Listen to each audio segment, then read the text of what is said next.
The night was cold, the kind of chill that crept into your bones and made you question your choices.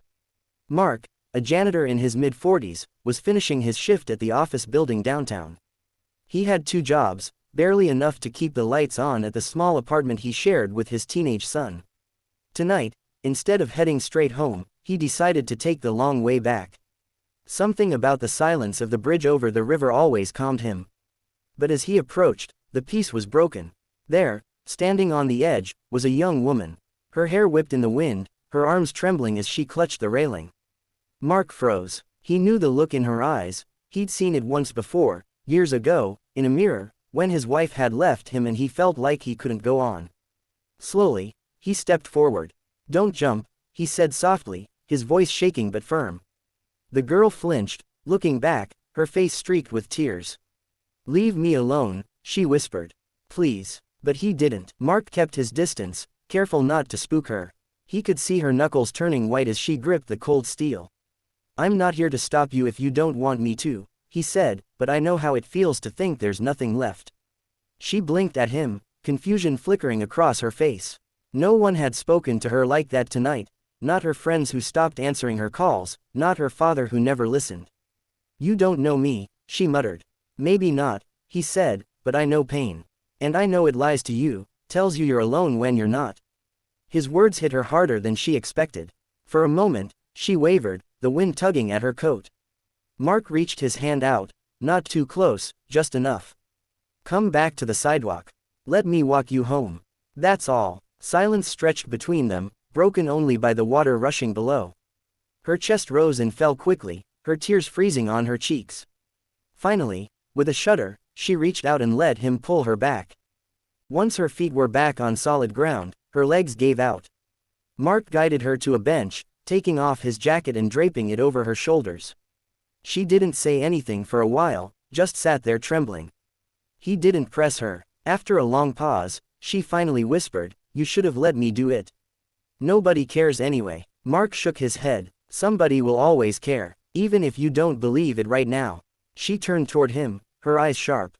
"And what would you know about that?" Mark exhaled. "I know what it's like to think no one needs you.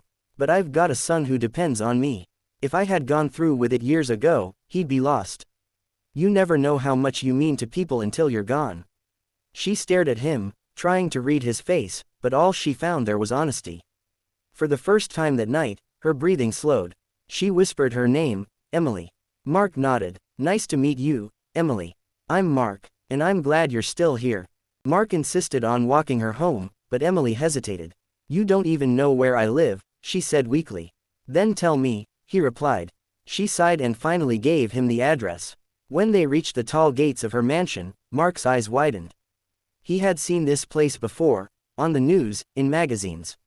He knew instantly who her father was, Daniel Carter, the CEO of one of the biggest companies in the city. Mark's stomach twisted. He had just saved the daughter of one of the most powerful men in town. Emily looked embarrassed, almost ashamed. "Now you see," she muttered.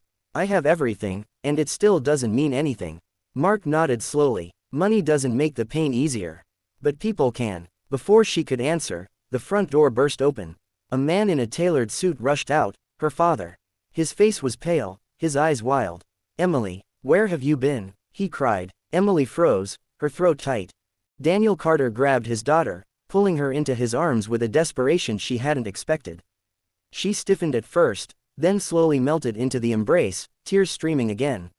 "I was so scared," he whispered. "Don't you ever think you don't matter to me? You're my world." Emily choked back a sob. Mark stood quietly a few steps away, unsure if he should leave. Daniel noticed him and straightened. "Who are you?" he asked, still holding Emily close. Emily turned and said, He saved me. If it wasn't for him, I wouldn't be here." Daniel's eyes softened with gratitude. "Thank you. I don't know how to repay you." Mark shook his head. "No need. Just be there for her. That's all she needs." Daniel nodded, tears in his own eyes.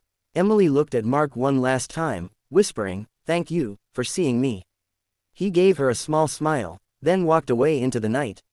The bridge was quiet now, but something had changed. For Emily, it was hope. For Mark, it was proof that even in the darkest moments, reaching out could save a life.